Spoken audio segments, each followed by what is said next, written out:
Testing mic.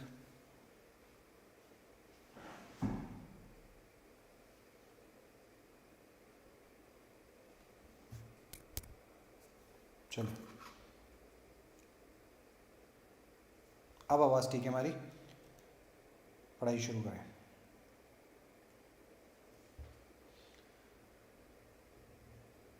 तो हम लोग बात कर रहे थे यहाँ पे बच्चों नंबर ऑफ ऑड डेज की। तो आपको जो भी time period in terms of number of days represented होगा that can be reduced to number of odd days.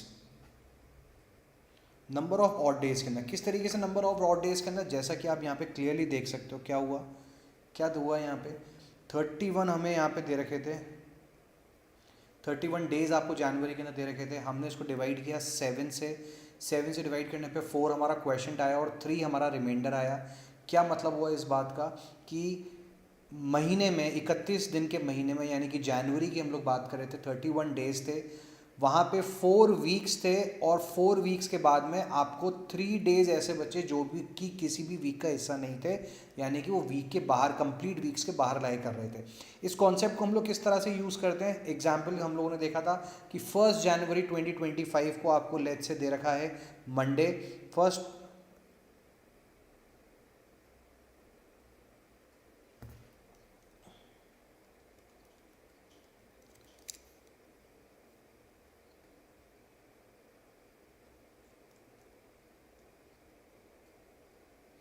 1 जनवरी 2025 को आपको दे रखा था यहाँ पे मंडे। आपसे पूछा जाता है कि बताइए 8 जनवरी 2025 को क्या डे रहने वाला है, तो आप 7 ऐड करोगे जब, क्योंकि 7 डेज का वीक है, तो मंडे प्लस 7, अगला मंडे हमारे पास में आने वाला है 1 + 7 8 को। इसी तरीके से आपसे पूछा जाता है कि अगर 12 ऑफ जनवरी 2025 को क्या डे रहने वाला है, तो 8 के बाद में 12 आ रहा है कितने दिन बाद में, 4 दिन के बाद में, तो मंडे के बाद में 4 दिन, यानी कि ट्यूसडे, वेंसडे, थर्सडे, फ्राइडे, यानी कि 12 ऑफ जनवरी को फ्राइडे हो जाएगा अगर 1 जनवरी 2025 को मंडे रहता है तो। अब इस बेसिक से कॉन्सेप्ट को इस्तेमाल करते हुए हम लोग बच्चों आगे बढ़ेंगे और इसके ऊपर बहुत भारी भारी कॉन्सेप्ट्स हम लोग यहाँ पे सीखने वाले हैं। किस तरीके से सीखने वाले हैं देखिए। अभी सबसे पहला काम क्या करना है, सबसे पहला काम क्या करना है, आपको नंबर ऑफ ऑड डेज पता करने हैं हर स्टैंडर्ड टाइम पीरियड के लिए। तो सबसे पहले हम लोग पता करते हैं क्या number of odd days for different months. तो अगर जनवरी की बात करते हो तो जनवरी के अंदर कुल मिला के वी हैव 31 डेज। 31 को जब आप 7 से डिवाइड करते हो तो आपको रिमाइंडर बनता है यहाँ पे 3 का। याद रखना मुझे रिमाइंडर से मतलब है 31 को डिवाइड किया 7 से, 7 4 ज़ा 28, 28 प्लस 3 इज इक्वल टू 21, तो यहाँ पे मेरा रिमाइंडर बन के आता है 3। तो जनवरी के अंदर I have got 3 odd days. Next Feb के महीने में या तो 28 डेज होंगे या 29 डेज होंगे। 28 डेज कब होंगे, जब वो लीप ईयर होगा। 29 डेज कब होंगे, जब वो ऑर्डिनरी ईयर होगा। लीप ईयर कब आएगा, लीप ईयर आएगा हर 4 साल के बाद में। तो कोई पर्टिकुलर ईयर लीप ईयर है कि नहीं है ये कैसे पता चलेगा, उसको डिवाइड करके देखोगे। If the year is a multiple of 4 it means it's a leap year, right? So for example the year 1984 is going to be a leap year. 4 का divisibility rule क्या है, 4 का divisibility rule is the number formed by last 2 digits should be a multiple of 4. तो क्या हुआ यहाँ पे 84 क्योंकि मल्टीपल है, 84 क्योंकि मल्टीपल है 4 का, it means this entire number is a multiple of 4 and therefore 1984 is going to be a leap year. Any year which is not a multiple of 4 will be an ordinary year. Now there is an exception to this rule. क्या exception है, century years का। क्या exception है, century years का। Century year will be a leap year if it ends, if it is a multiple of 400। क्या होता है century year, century year होता है ऐसा ईयर जिसके एंड के अंदर 00 आ रहा हो। So for example 1900 would be a leap year, would be a century year. Similarly 2000 would be a century year, but इसको ये लीप ईयर नहीं है। क्यों नहीं है, क्योंकि 1900 is not a multiple of 400। For century year to be a leap year, it has to be a multiple of 400, right? So 1900 is not a leap year, whereas 2000 would be a leap year. Now आगे बढ़ते हैं. So 28 जब आपके पास में leap year होगा उस condition के अंदर फेब के महीने के अंदर होंगे 0 ऑड डेज, और अगर वो ऑर्डिनरी ईयर है तो it will have 1 odd day. Next for the month of March, मार्च के अंदर 31 डेज हैं. 31 डेज का मतलब 3 odd days. April has 30 days. 30 days का मतलब 30 divided by 7 will leave 2 as the remainder, तो April will have 2 odd days. Next May has got 31 days. 31 days का मतलब 3 odd days. June has got 30 days which means 2 odd days. July has got 31 days which means 3 odd days. August again याद रखिए it has got 31 days, therefore it will have 3 odd days. September has got 30 days, therefore it will have 2 odd days. October has got 31 days, therefore it will have 3 odd days. November has got 30 days, therefore it will have 2 odd days. And finally December has got 31 days and therefore it will have 3 odd days. Right. Now similarly हम पता कर सकते हैं कि एक ordinary year और एक leap year के लिए कितने नंबर ऑफ ऑड डेज होने वाले हैं. तो अगर मैं बात करता हूँ ऑर्डिनरी ईयर की, इट हैज़ गॉट 365 डेज. 365 को जब आप डिवाइड करते हो 7 के साथ में, तो this is equal to 7 5s are 35. This will be equal to 5 1 7 2s are 14. 14 के लिए रिमाइंडर बच जाता है हमारे पास में 1 का. Your reminder will be equal to 1. Therefore an ordinary year will have 1 odd day. An ordinary year will have 1 odd day. Similarly बात करते हो अगर आप लीप ईयर की, लीप ईयर के अंदर हो जाएंगे 366 डेज. अगेन 7 से डिवाइड करने पे 7 5s are 35, 6 1 7 2s are 14, that is 2.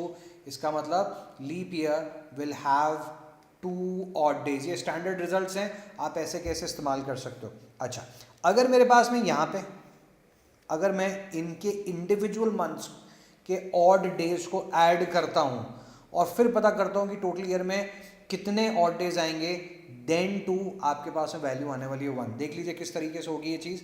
क्या कहना चाह रहा हूँ मैंने इनको ऐड किया नंबर ऑफ ऑड डेज को. 3 + 2 5 + 3 8 + 2 10 + 3 13 + 3 16 + 2 18 + 3 21 + 2 23 23 + 3 इज इक्वल टू 26. तो 26 को जब आप डिवाइड करते हो 7 से, 26 को जब आप डिवाइड कर, कुछ गलती करी ना, हाँ 26, उसके अलावा एक यहाँ पे जनवरी का भी तो ऐड करोगे 29, तो कुल मिला के 29 ऑड डेज. तो 7 4s are 28, 7 4s are 28. This will be equal to what 1. ठीक है, this will be equal to 1. तो आप इंडिविजुअली, हमारे पास में ऑर्डिनरी ईयर के जब 365 डेज को टोटल लेके आप कैलकुलेट करते हो ऑड डेज, तब भी 1 आएगा. और अगर आप यहाँ पे इंडिविजुअली इनको ऐड करके फिर डिवाइड करते हो, क्या करना है, अगर हमारे पास में नंबर ऑफ ऑड डेज 7 से बड़ा आ रहा है तो आप फिर से उसको 7 से डिवाइड करके you will check the reminder. तो यहाँ पे 1 आएगा, चाहे आप किसी भी तरीके से आप इसको यूज़ करके देख लीजिए. यहाँ तक कोई डाउट हो बच्चों तो बोलिए, इधर तक कोई डाउट हो तो बोलिए. राइट, चलिए आगे बढ़ते हैं. आगे बढ़ते हैं इसी कॉन्सेप्ट के ऊपर. अभी क्या करेंगे, ग्रुप ऑफ ईयर्स के लिए पता करते हैं. सो फॉर एग्जांपल मैं आपको कहता हूं 1st जनवरी, give me the number of odd days from 1st जनवरी 2001 to 31st December 2024. Right, complete 24 years. Complete 24 years के लिए मुझे यहाँ पे नंबर ऑफ ऑड डेज पता लगाने. कैसे पता लगेंगे नंबर ऑफ ऑड डेज यहाँ के लिए?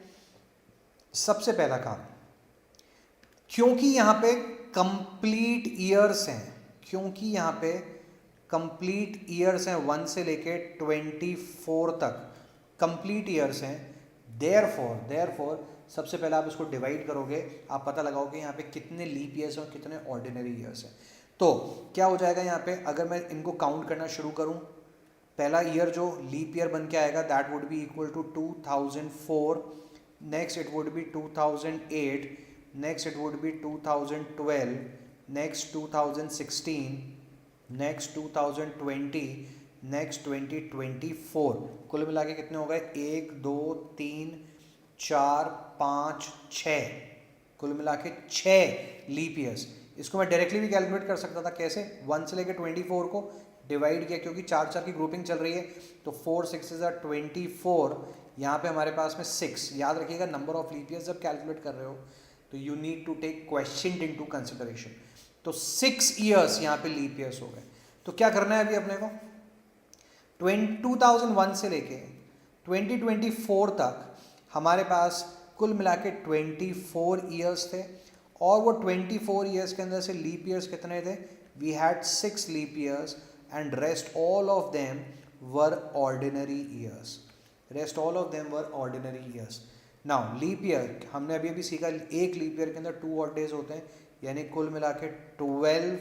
इसी तरह से 18 multiplied by 1 will be equal to 18, 12 plus 18 will be equal to 30, यानी कि 2001 से लेके 2024 तक कंप्लीट ईयर्स जब हम लोग देख रहे हैं, 1 जनवरी 2001 से लेके 31 दिसंबर 2024 तक जब आप देख रहे हो, तो in all we have got 30 odd days. 30 odd days को जब 7 से डिवाइड करते हो, 7 4 28, again you will get what, 2, right. तो यानी कुल मिला के हमारे पास में यहाँ से लेके यहाँ तक in total we have got 2 odd days, 2 odd days, right. अभी इनके एप्लीकेशन सिखाऊंगा तुम्हें, अभी मैं ऑड डेज का कॉन्सेप्ट कैलकुलेट करना सिखा रहा हूँ खाली, 2 ऑड डेज कैलकुलेट करना सिखा रहा हूँ खाली। अभी मैं इनका कॉन्सेप्ट, इनका एप्लीकेशन क्या है वो भी सिखाऊंगा तुम्हें, राइट। अभी हमारी बुक और बढ़ गई, हमने 24 साल के लिए निकाला। अभी मैं तुम्हें क्या बोलता हूँ, give me the number of odd days for from 1 जनवरी 1900 to 31st December 1999। 1 जनवरी 1900 टू 31 दिसंबर 1999। सबसे पहले मुझे बताओ बच्चों, यहाँ पे कितने नंबर ऑफ ईयर्स हैं, यहाँ पे कितने नंबर ऑफ ईयर्स को कंसिडरेशन के लिए ले रहे हैं, सबसे पहले मुझे बताओ कितने नंबर ऑफ ईयर्स हैं, कितने, 99, 100, ठीक है। सबसे पहली चीज़ ये समझनी ज़रूरी है यहाँ पे कि we have got a total of 100 years, we have got a total of 100 years. 100 से गिनती, 00 से गिनती शुरू हो रही है, 99 तक जा रही है। हमारे पास में कुल मिला के यहाँ पे 100 ईयर्स बन के आ जाते हैं, टोटल हमारे पास में यहाँ पे 100 ईयर्स बन के आ जाते हैं। नाउ 100 ईयर्स को फिर से क्लासीफाई किया लीप ईयर्स और ऑर्डिनरी ईयर्स के बीच में, लीप ईयर और ऑर्डिनरी ईयर के बीच में, ठीक है। कैसे करोगे पता, याद रखना, यहाँ पे आपके पास में कुल मिला के 99 तक, भाई 1900 लीप ईयर था क्या, 1900 लीप ईयर नहीं है। क्यों नहीं है, क्योंकि ये सेंचुरी ईयर है, और सेंचुरी ईयर को अगर लीप ईयर होना है तो हमने सीख के आया it should be a multiple of 400। क्या ये 400 का मल्टीपल है, नहीं है, इसका मतलब ये लीप ईयर भी नहीं है। अब बात करते हैं 1901 से लेके 1999 तक की, कुल मिला के 99 साल हो गए। गिनती है यहाँ पे, याद रखना 1 से लेके 99 तक की गिनती है। 4 से डिवाइड किया, 4 2s are 8, 9 1, 4 4s are 16, 3, कुल मिला के यहाँ पे हमें पता चलता है कि 24 लीप ईयर्स है, राइट। अभी अगर अपने डाउट भी है, मानो तुम कहते हो नहीं आपकी कहीं भी बात को एक्सेप्ट नहीं करते, जरा चेक कर लो 1900 से शुरू करते हैं। सबसे पहला लीप ईयर कौन सा बन के आया, 1904, फिर बन के आया 1908, देन 12, देन 16, देन 20, देन 24, 28, 32, 36, 40, 44, 48, 52, 56, 60, 64, 70, 74, 78, 82, 86, 90, 94। मैं क्या करी गलती करी कहाँ पे गलती हो गई? 64, सॉरी, यहाँ पे गलती कर दी ना। 64, देन 68, 72, 76, 80, 84, 88, 92, 96। राइट, कितने हो गए? गिनती कर लो जरा। सबके आगे 19 लगा लेना भैया। ये ईयर्स 1904 है, ये 1908 है, ये 1912 है। तो जब आप काउंट करने के लिए गए तो in total we have got how many? 24 leap years. ये लिख के इसलिए बताया क्योंकि आगे कंफ्यूज नहीं हो कभी भी। इतनी बड़ी वैल्यू के लिए आपके पास में सीधे कैलकुलेशन करना आना चाहिए ना हमें। तो 24 लीप ईयर्स। तो 100 ईयर्स का जब आप ग्रुप बना के चलते हो तो 24 लीप ईयर्स हो जाएंगे और बाकी के बचे हुए 76 ऑर्डिनरी ईयर्स हो जाएंगे। 24 twos is equal to 48. This is equal to 48 and 76 into 1 will be equal to 76. Add करेंगे इनको तो this value is equal to 124 124 odd days. Again you will divide this by 7, तो 7 से डिवाइड करने पे 7 बन जा 7, 5 and 7 7 49, so we have got 5 odd days, right? Now इस वैल्यू को, इस रिजल्ट को आप एक स्टैंडर्ड रिजल्ट के तौर पे इस्तेमाल कर सकते हो। इसको आप एक स्टैंडर्ड रिजल्ट के तौर पे इस्तेमाल कर सकते हो। जस्ट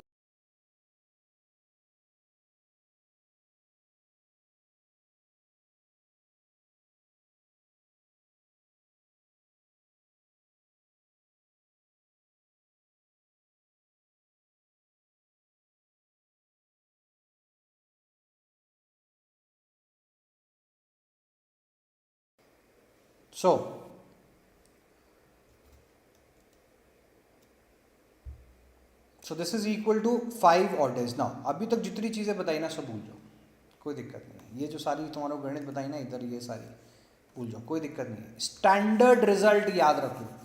क्या स्टैंडर्ड रिजल्ट याद रखना है? क्या स्टैंडर्ड रिजल्ट याद रखना है बच्चों? स्टैंडर्ड रिजल्ट याद रखना है कि 100 years will have 5 odd days. 100 years will have 5 odd days. Similarly 200 years के अगर मैं कैलकुलेशन करता हूँ तो 200 years will have 10 odd days. 200 years will have 10 odd days. Now 10 को फिर से जब 7 से डिवाइड करोगे तो it means you will have 3 odd days. तो 100 ईयर्स के अंदर हुए 5 ऑड डेज, 200 ईयर्स के अंदर हुए 3 odd days. Next 300 years, 300 years का मतलब हो जाएगा 3 5s are 15। फिर से 15 को जब डिवाइड करोगे, 7 से तो you will get 1 odd day as your value, 1 odd day. And lastly देखो जरा अब क्या होगा, 400 ईयर्स। 400 ईयर्स में कितने ऑड डेज हुए? 5 into 4 दैट इज 20। लेकिन यहाँ पे एक ऑड डे और आ जाएगा, एक डे और आ गया यहाँ पे। यहाँ पे एक एडिशनल डे रहने वाला है। क्यों रहने वाला है यहाँ पे एक एडिशनल डे? जरा समझ लो क्यों रहने वाला है यहाँ पे एक एडिशनल डे। एडिशनल डे बच्चों यहाँ पे इसलिए रहने वाला है क्योंकि एक लीप ईयर यहाँ पे और बढ़ जाएगा, सेंचुरी लीप ईयर, राइट। यानी कि 9, लेट्स से मैं काउंट करना शुरू करता हूँ 1700 से, 1700, 1800, 1900 और 2000। जब भी तुम 400 साल को एक साथ कंसिडरेशन के अंदर लोगे, तुम किसी भी कॉम्बिनेशन में करके देख लो, तुम्हारी मर्जी है। 400 ईयर्स को जब तुम लोग कॉम्बिनेशन के अंदर एक साथ लोगे, कंटिन्यूशन के अंदर एक साथ लोगे, तो तुम्हारे पास में एक एडिशनल लीप ईयर वहाँ पे आएगा ही आएगा, विच मीन्स कि वहाँ पे एक एडिशनल डे हो जाएगा, विच मीन्स यहाँ पे कुल मिला के 21 डेज हो जाएंगे। 21 डेज होने का मतलब कि यहाँ पे 21 डेज होने का मतलब यहाँ पे 0 ऑड डेज हो जाएंगे। यानी कि 400 साल के अंदर you will have 0 odd days. 400 साल के अंदर you will have 0 odd days. तो यहाँ पे स्टैंडर्ड रिजल्ट ये याद रखना है। क्या याद रखोगे? गाड़ी का नंबर 5310, 5310, गाड़ी का नंबर 5310। 100 साल के अंदर 5 ऑड डेज, 200 साल में 3 ऑड डेज, 300 साल में 1 ऑड डे और 400 साल के अंदर 0 ऑड डे। अब इस ऑड डे के एप्लीकेशन क्या है, क्या मतलब वो इस बात का, यहाँ पे 0 ऑड डे होने का मतलब है कि आज लेट्स से हम आज की बात करते हैं, आज की हमारी तारीख है बच्चों, क्या तारीख है आज, आज है 1 अप्रैल 2025। आज से 400 साल बाद के अंदर यानी कि 2425 को भी आज के दिन के जैसे ट्यूसडे ही रहेगा। और आज से 400 साल पीछे तुम चले गए, 400 साल पीछे चले गए यानी कि 1625, 1 अप्रैल 1625 को भी ट्यूसडे रहा था। तुम 400 साल आगे जाओ, 400 के बाद में 800 साल आगे जाओ, 800 के बाद में 1200, 1200 के बाद में 1600, हर साल हर 400 साल के अंदर ये कैलेंडर रिपीट होगा। अब इसका मतलब ये नहीं है कि 400 साल में ही रिपीट होगा, 400 साल में ही रिपीट होगा ऐसा नहीं कह रहा हूँ मैं, कैलेंडर तो पहले भी रिपीट होगा, हम लोग अभी क्वेश्चन जो जब चलेंगे तब देखेंगे, लेकिन 400वें साल में तो रिपीट होना पक्का है। और इसी तरह से every multiple of 400 years will give you the same calendar, every multiple of 400 years will give you the same day same calendar, right. चलिए आगे बढ़ते हैं बच्चों, अब करते हैं एप्लीकेशन इसकी। अब इसकी एप्लीकेशन समझो। इसकी एप्लीकेशन हमारे पास में दो तरीके से होती है, एक रेफरल के अंदर होती है, डायरेक्ट होती है। सबसे पहले बात करेंगे डायरेक्ट की। डायरेक्ट के अंदर हमें करना क्या है, डायरेक्ट के अंदर हमें क्या करना है, डायरेक्ट के अंदर हमें क्या करना है, हमें कोई भी एक डेट दे दी जाएगी, कोई भी एक डेट दे दी जाएगी और उस डेट के ऊपर तुम्हें डे पता लगाना होगा। अगर मेरा ऑड डे 1 आता है तो डे हो जाएगा मंडे, अगर 2 आता है तो डे हो जाएगा ट्यूसडे, अगर 3 आता है तो डे हो जाएगा वेंसडे, 4 आता है तो डे हो जाएगा थर्सडे, 5 आता है तो डे हो जाएगा फ्राइडे, 6 आता है, नंबर ऑफ ऑड डेज की बात कर रहा हूँ, 6 आता है तो हो जाएगा सैटरडे, और 7 आता है नंबर ऑफ ऑड डेज या 0 आता है तो ऑड डे हो जाएगा कौन, तो डे हो जाएगा कौन सा, संडे। ठीक है, अभी इसकी एप्लीकेशन समझो, जहाँ पे तुम्हारे को एक्चुअली समझ में आएगा कि हम ये जो इतनी कलाकारी जो हम दिखा रहे थे, इतना जो हम काम कर रहे थे, ये हम क्यों कर रहे थे। ठीक है, अभी तुम्हारे को समझ में आएगा ये चीज़ कि हम ऐसा क्यों कर रहे थे, ये क्या, इसकी क्या एप्लीकेशन है। देखिए ज़रा, आपको रैंडमली कहा जाता है कि पता लगाइए 15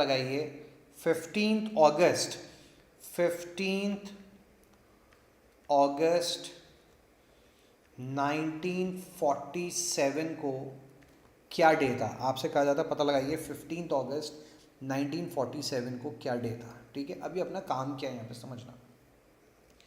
हमारा काम यहाँ पे ये है कि जो पहली तारीख थी ना, कौन सी तारीख, 1 जनवरी 0001 AD से लेके आज ये जो डे है यहाँ तक के नंबर ऑफ ऑड डेज पता लगाना, नंबर ऑफ ऑड डेज पता लगाना।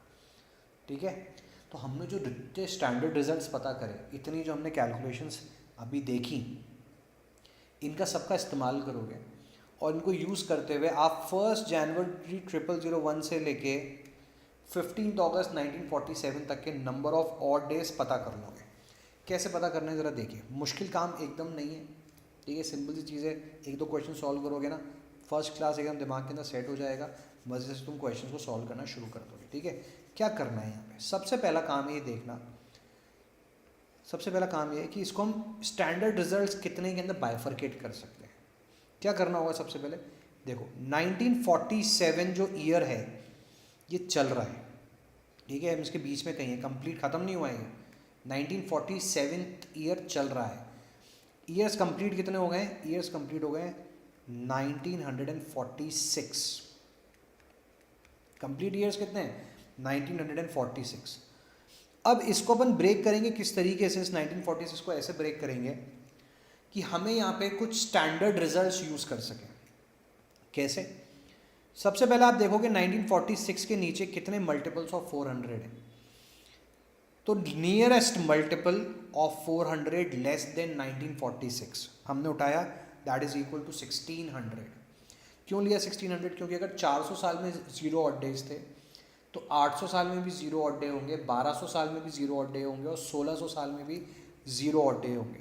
यानी कि यहाँ पे जो नंबर ऑफ ऑड डेज पता चल जाएगा वो हमें पता चल जाएगा 0। 1600 के बाद में वी विल टेक 300 ईयर्स, क्योंकि हमें 300 साल का स्टैंडर्ड रिजल्ट हम लोग सीख के आए हैं पीछे 300 साल। उसके बाद में कंप्लीट ईयर्स कितने हुए? 46। तो 1946 को हमने ब्रेक किया 1600 plus 300 plus 46, 1600 plus 300 plus 46। Why? Because we have got standard results for these. ठीक है, 46 का भी कैलकुलेट कर लेंगे, कोई मुश्किल काम नहीं। जब यहाँ तक कैलकुलेशन कर लोगे, जब यहाँ तक ही कैलकुलेशन कर लोगे तो आपने एक्चुअली क्या कहाँ तक का कैलकुलेशन कर लिया? आपने कैलकुलेट कर लिया कि साहब 31 दिसंबर 1946 तक कितने ऑड डेज हो चुके हैं। ठीक है, फिर आप एंटर करोगे 1947 के अंदर। 1947 में एंटर करने के बाद में आपका जनवरी का महीना पूरा निकल रहा है, फेब का महीना पूरा निकल रहा है, मार्च का महीना पूरा निकल रहा है, अप्रैल का महीना पूरा जा रहा है, मई पूरा जा रहा है, जून पूरा जा रहा है, जुलाई पूरा जा रहा है, और अगस्त में कितने दिन जा रहे हैं? केवल 15 दिन जा रहे हैं। ठीक है, तो इस तरीके से हम लोग पहुंचेंगे यहाँ तक। तो सबसे पहले 1600 ईयर्स के अंदर कितने ऑड डेज हो गए? 0 ऑड डेज हो गए। 300 साल के अंदर कितने? 300 साल के अंदर कितने हो गए odd days? Standard result 1 odd day. इनको मार्क करते जाओ, ये भी हम लोग आगे काम में लेने वाले हैं। यहाँ पे 0 ऑड डेज हो गए, यहाँ पे 1 ऑड डे हो गया। ठीक है, अभी आए 46 की बारी। 46 ईयर्स को ब्रेक करोगे लीप ईयर और ऑर्डिनरी ईयर के अंदर। लीप ईयर और ऑर्डिनरी ईयर, लीप ईयर का मतलब हो जाएगा यहाँ पे 11 लीप ईयर्स। 46 को 1901 से लेके 1901 से लेके देखो यहाँ तक कितना हो गए? 1600 प्लस 300 1900 साल हो गए पूरे।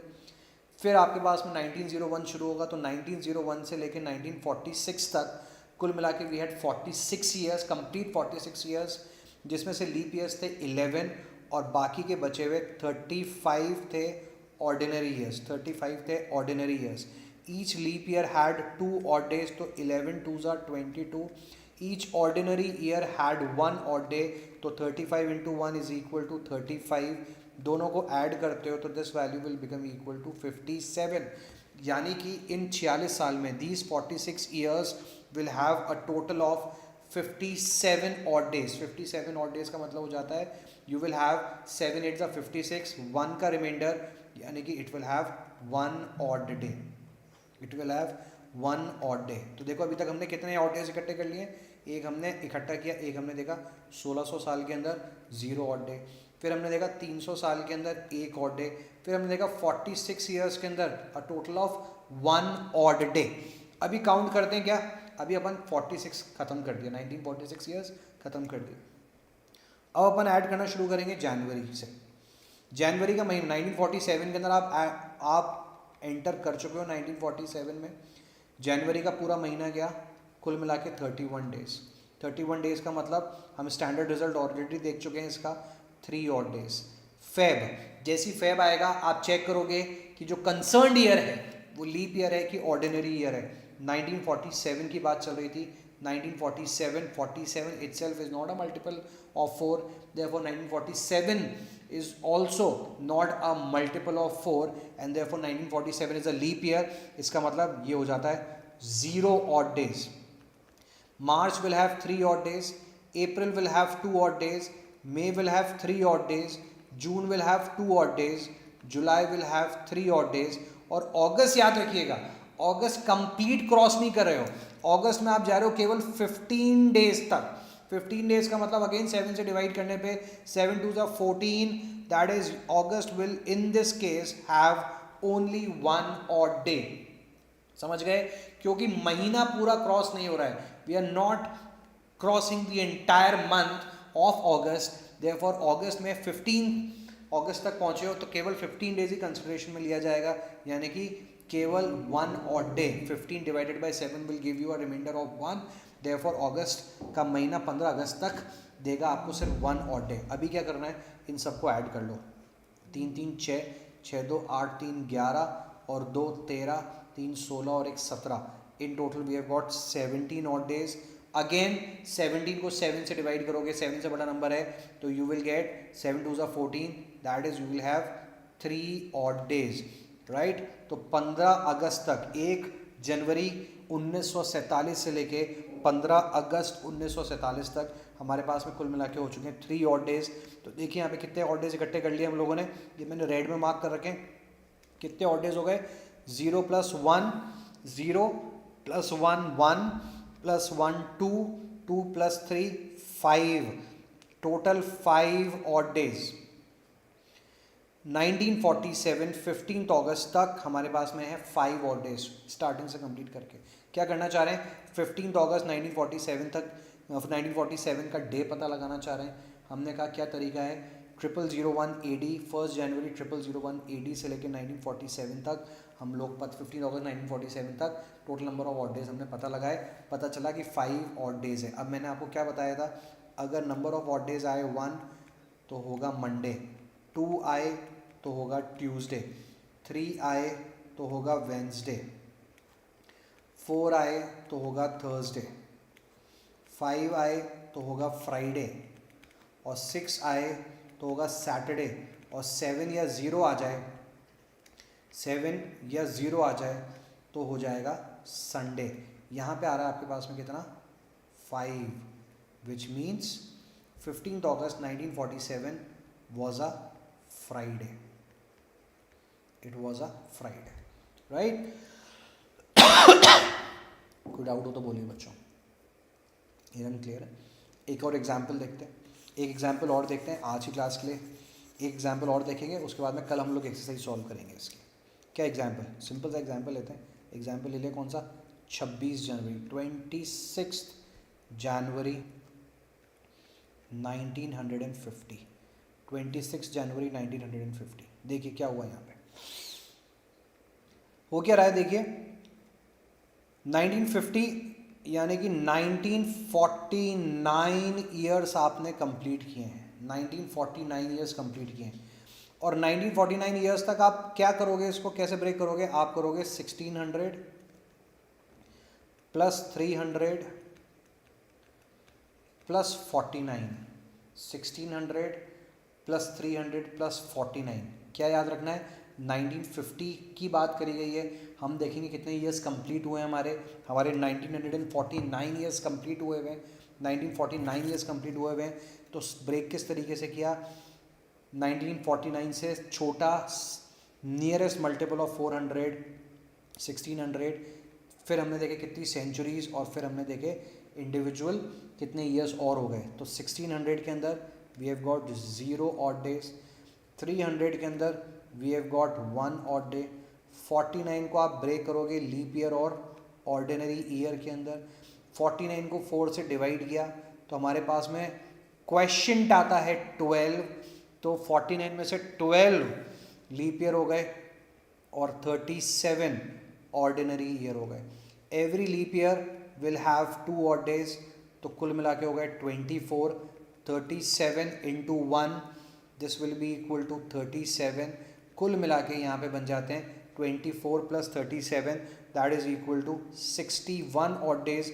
और 61 को जब आप फिर से डिवाइड करोगे तो यू विल हैव 7 से, तो you will have 5 as the reminder.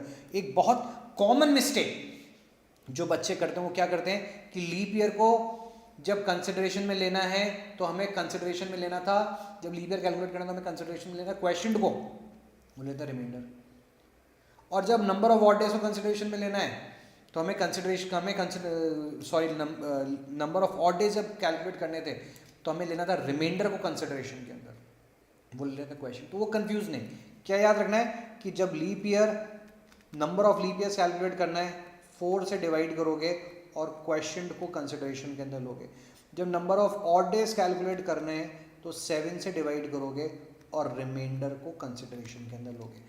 ये बेसिक फंडा अपने पास में याद रखना, इसकी गलती मत करना।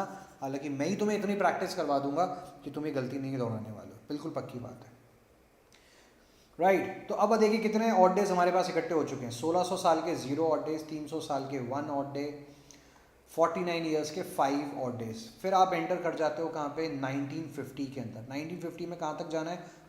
ज़्यादा आगे नहीं जाना है, केवल कहाँ तक जाना है? जनवरी की 26 तारीख तक जाना है।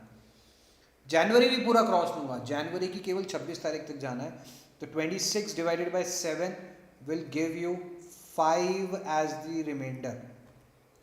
तो 26 जनवरी 1 से लेकर 26 जनवरी 1950 तक इकट्ठे हो जाते हैं 5 ऑड डेज। कुल मिला के देखिए कितने नंबर ऑफ ऑड डेज इकट्ठे हो गए, 0 1 5 5 10 और 11, total in total we have got 11 odd days. 11 odd days का मतलब हो जाता है, फिर से 7 से डिवाइड करने के ऊपर रिमाइंडर बन के आ जाएगा 4, और 4 का मतलब हमने सीखा था क्या हो जाएगा, मंडे, ट्यूसडे, वेंसडे, थर्सडे, यानी कि 26 जनवरी 1950 को डे था कितना, Thursday, it was a Thursday, right. चलिए यहीं पर रुकेंगे। हम लोगों ने आज डायरेक्ट कॉन्सेप्ट सीखा है। आप क्या करोगे आज क्या करना है, रैंडमली अपनी मर्जी से कोई भी डेट, अपनी डेट ऑफ बर्थ उठा लो, अपने घर वालों की डेट ऑफ बर्थ निकाल लो, गूगल करके उसका डे पता कर लेना, जिससे कि तुम्हारा आंसर तुम्हें पता चले सही क्या है, और उसके बाद में कैलकुलेशन करो। आज इसकी प्रैक्टिस करो। कल हम लोग इसके ऊपर बेस्ड एक एक्सरसाइज सॉल्व करेंगे, रेफरल डेट्स का यूज़ करना सीखेंगे, और इस एक्सरसाइज को कंप्लीट करके आगे बढ़ेंगे, राइट। तो कल मिलते हैं बच्चों सेम टाइम के ऊपर इन्हीं चैप्टर्स के साथ के अंदर। तब तक के लिए थैंक यू, बाय।